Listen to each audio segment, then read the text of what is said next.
जय हिंद friend. MK education centre में आपका स्वागत है। तो फ्रेंड, आज हम झारखंड का, ठीक है, जो प्राचीन काल में झारखंड के क्या महत्व था, ठीक है, क्या रोल रहा है, क्या साक्ष्य मिला है, उसके बारे में अध्ययन करने वाले हैं, ठीक है। और झारखंड का जो प्राचीन इतिहास है उसको हम 4 कैटेगरी में बांट कर पढ़ेंगे, ठीक है।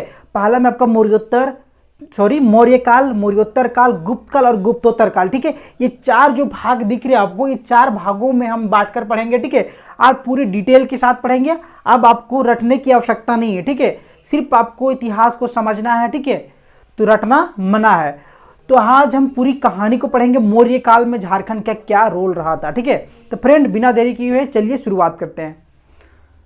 तो मौर्य काल, ठीक है, पहला हम जो है मौर्य काल। तो मौर्य काल का डिटेल जानते हैं, ठीक है। मौर्य काल, जब मौर्य वंश थी तो उस समय राजा कौन था, ठीक है। जब झारखंड में इसका मौर्य काल की स्थापना हो रही थी उस समय, ठीक है।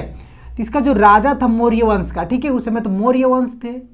मौर्य काल है मौर्य वंश, ठीक है। तो मौर्य वंश के राजा कौन थे, ठीक है, उस समय चंद्रगुप्त मौर्य थे, ठीक है। क्या? चंद्रगुप्त मौर्य, चंद्रगुप्त मौर्य, ठीक है। तो चंद्रगुप्त मौर्य, तो इसका कुछ समय रहा होगा ना, कालक्रम रहा होगा, कितने से कितने दिनों तक मतलब चंद्रगुप्त मौर्य झारखंड में रहे थे, ठीक है। इसका कोई तो समय रहा। तो उसका समय था जो 322 ईसा पूर्व से, ठीक है, ईसा पूर्व में ही चंद्रगुप्त मौर्य आए। 322 ईसा पूर्व में से लेकर आपका 298 ईसा पूर्व तक, ठीक है, 298 ईसा पूर्व तक की टाइमिंग भी याद रखिए। चंद्रगुप्त मौर्य का टाइमिंग है जो वो झारखंड में थे उस समय का। ये पूरा मौर्य काल का नहीं है, ठीक है, सिर्फ चंद्रगुप्त मौर्य जब झारखंड आए थे और इतना साल यहाँ पे रहे थे, ठीक है, उसका ये है काल। इसके बाद देखिए यहाँ तो फिर युद्ध हुआ था, ठीक है। मौर्य काल में भी झारखंड में युद्ध हुआ था। तो किसके किसके बीच में हुआ था, ठीक है। एक तरफ थे चंद्रगुप्त मौर्य, ठीक है, और एक इनके साथ में कौन थे, इनका गुरु चंद्रगुप्त। गुरु का नाम बताइए, चंद्रगुप्त मौर्य का गुरु। इसका जो गुरु थे वो कौटिल्य थे, ठीक है, कौटिल्य। कौटिल्य कौटिल्य का और अन्य नाम क्या किया है, ठीक है। कौटिल्य को चाणक्य भी बोला जाता है, ठीक है। विष्णुगुप्त भी कौटिल्य को ही बोला जाता है, ठीक है। तो एक साइड में जो मौर्य वंश की तरफ से चंद्रगुप्त मौर्य और कौटिल्य, इसके अपोजिट में कौन थे, ठीक है। जब युद्ध इसका अपोजिट में था, अगर वर्सेस हम लिख देंगे तो कोई तो भी गलत नहीं होगा, ठीक है। ये सब एक साइड, और दूसरे साइड में मगध, ठीक है, जो मगध के राजा थे, ठीक है, मगध के राजा, जो मगध के राजा था, ठीक है। नंद वंश की वहां मतलब शासन चल रहा था, ठीक है, नंद वंश। जो नंद वंश के शासक था धनानंद। धनानंद, देखिए नाम इंपॉर्टेंट है, ठीक है, धनानंद। एक साइड धनानंद, एक साइड चंद्रगुप्त मौर्य, ठीक है, और इसके साथ कौटिल्य, और इनके साथ भी, ठीक है, झारखंड के जो जनजाति लोग थे, ठीक है, इनका धनानंद का सैनिक थे, जो सेना, वो सेना बहुत मजबूत थी, ठीक है। जो धनानंद की सेना थी वो सेना बहुत मजबूत थी। और याद रखिएगा, इसका जो सेना मजबूत होने का मुख्य कारण था झारखंड के जनजाति, ठीक है, जनजाति लोग उसमें शामिल थे और साथ में हाथी भी शामिल थे, ठीक है।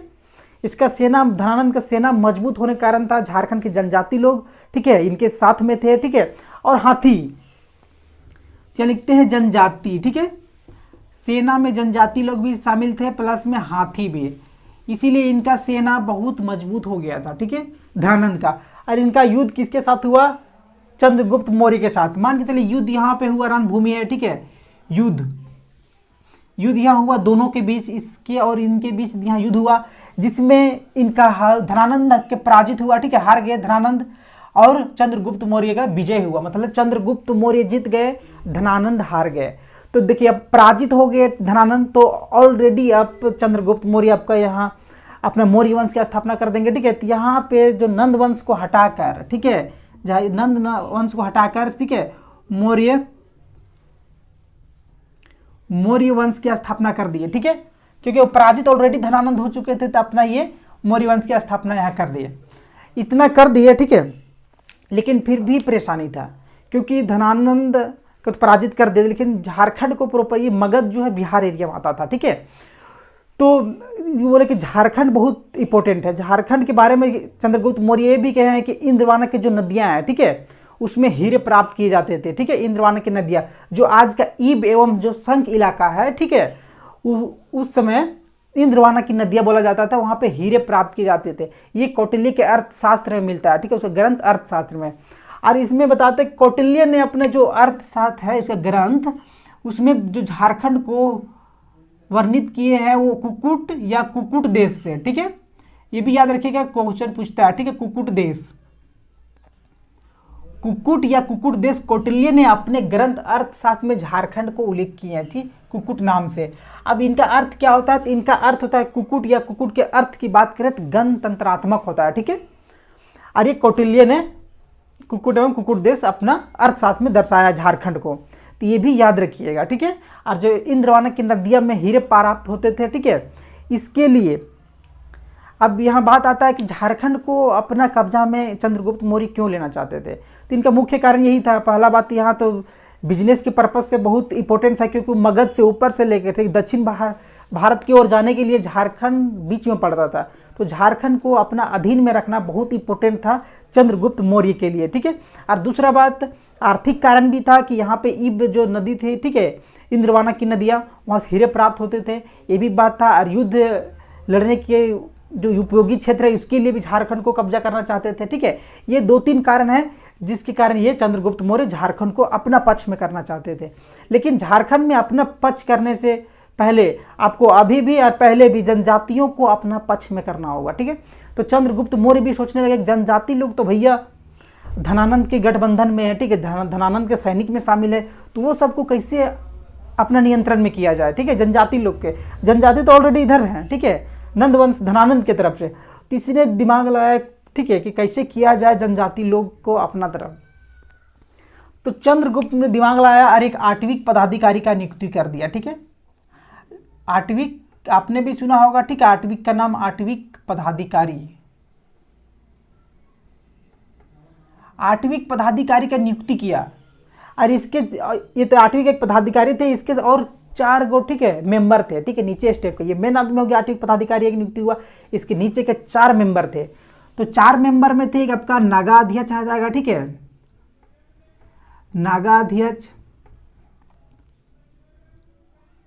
दूसरा में आएगा आपका वनाध्यक्ष, वनाध्यक्ष,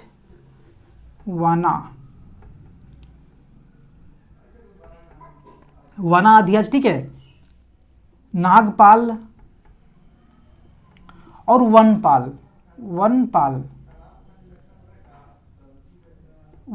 ठीक है।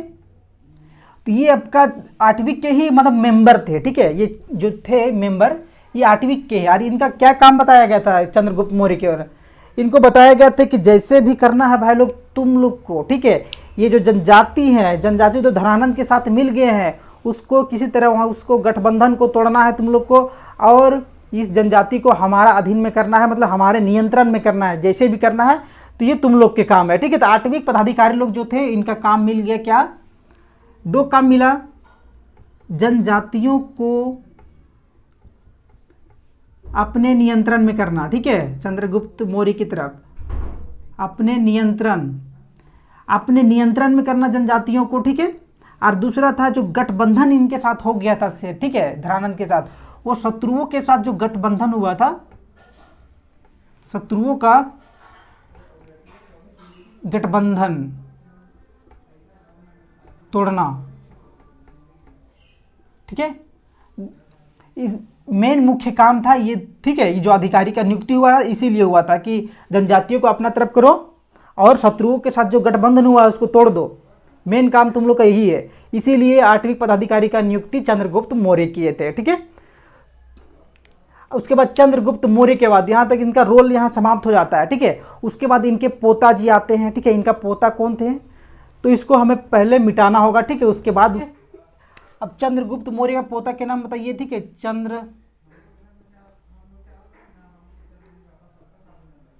चंद्रगुप्त मौर्य का पोता, इनका पोता कौन था चंद्रगुप्त मौर्य का, अशोक, क्या था, अशोक।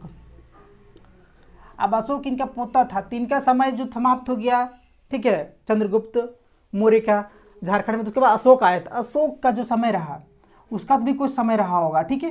तो 273 ईसा पूर्व से, ठीक है, जो अशोक का समय रहा, ठीक है, 273 ईसा पूर्व से लेकर 232 ईसा पूर्व तक, ठीक है। यह आपका अशोक का कालक्रम रहा था झारखंड में, ठीक है। अब इसके बारे में हम पहले जो शिलालेख है, ठीक है, जो अशोक के 13वें शिलालेख में झारखंड में के बारे में कुछ वर्णन किया गया है, ठीक है, उसके बारे में हम जानते हैं। तो जो इसका अशोक का 13वें शिलालेख है, ठीक है, 13वें शिलालेख, जो इनका 13वें शिलालेख है, इसमें झारखंड को बोला गया है, ठीक है। इसमें जो उल्लेख मिलता है समवर्ती सूची, जो राज्यों के समवर्ती सूची, ठीक है, का उल्लेख मिलता है, ठीक है। राज्य इसमें पहला क्या मिलता है, समवर्ती राज्यों की सूची मिलता है, ठीक है। ये किस कहाँ उल्लेख किया गया है, 13वें शिलालेख में। और साथ में इसमें जो दर्शाया गया है, ठीक है, समवर्ती राज्यों की सूची में आठवीं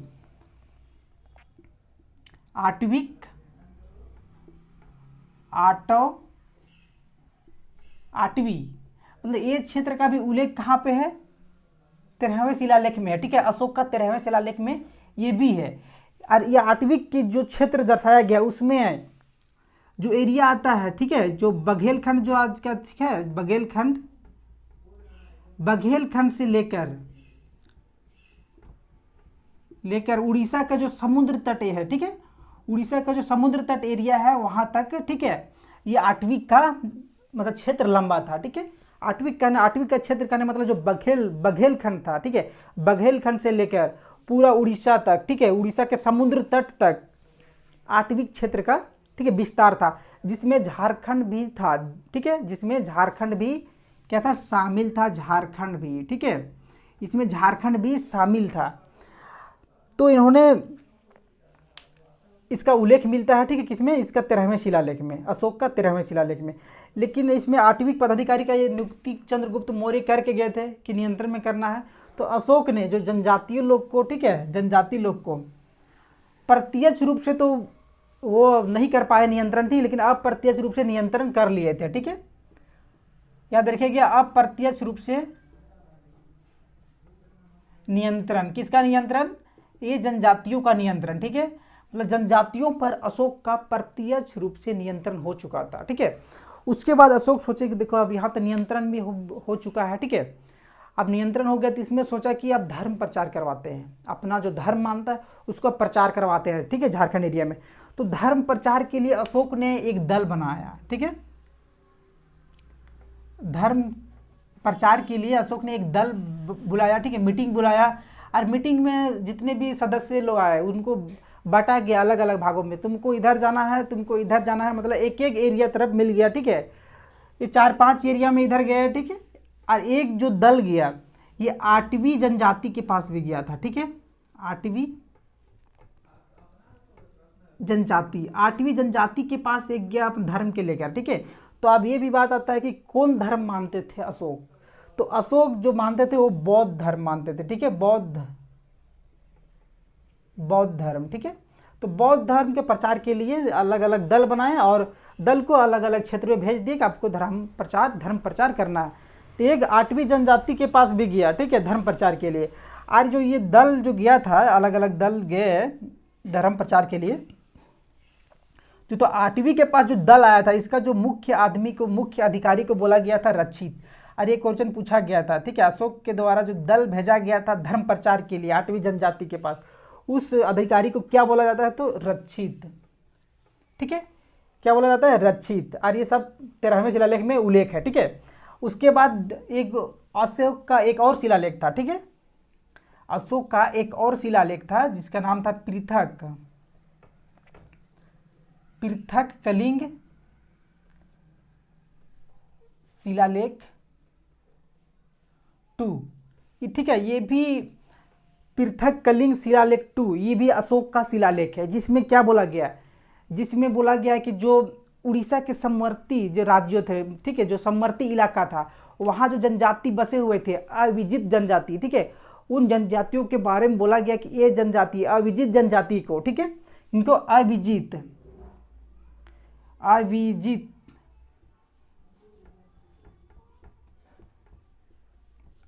जो जनजाति लोग थे, अविजित जनजाति को हमारा धर्म का उच्चारण करना चाहिए ताकि इन्हें लोक और परलोक का, ठीक है, प्राप्ति हो। ये कौन बोले थे? ठीक है, अशोक ने बोले थे अपना शिलालेख, पृथक कलिंग शिलालेख में उल्लेख है कि अजीवित जो जनजाति है उनको हमारा धर्म का उच्चारण करना चाहिए ताकि इन लोगों का लोक परलोक का प्राप्ति हो सके। ठीक है, ये शिलालेख 2 में उल्लेख है। ठीक है, तो फ्रेंड झारखंड के पर्पस से हमारा मौर्य काल में इतनी जानना है। ठीक है, चंद्रगुप्त मौर्य के बारे में, कौटिल्य और धनानंद और अशोक के बारे में। ठीक है, तो फ्रेंड अब हमको आशा होगा कि आपको पूरा कहानी जो है समझ में आ गया होगा। ठीक है, और रटने की आवश्यकता नहीं, इसका MCQ हम नेक्स्ट वीडियो में, ठीक है, जब पूरा प्राचीन इतिहास कंप्लीट होगा उस समय फिर हम आपको अपलोड कर देंगे। ठीक है, और इसमें PDF भी फ्री में आपको दिया जाएगा, निश्चित रहिए, कोई दिक्कत नहीं होगा। फिर वीडियो अच्छी लगी तो वीडियो को एक लाइक कर दीजिएगा, चैनल में सब्सक्राइब जरूर करें और बेल आइकन भी प्रेस कर दें ताकि इस तरह की वीडियो आपको मिलती रहे और साथ में हमें भी आप सहयोग करें। ठीक है, ताकि और बेहतर से बेहतर तरीक़े से वीडियो बना सकें। जय हिंद, वंदे मातरम।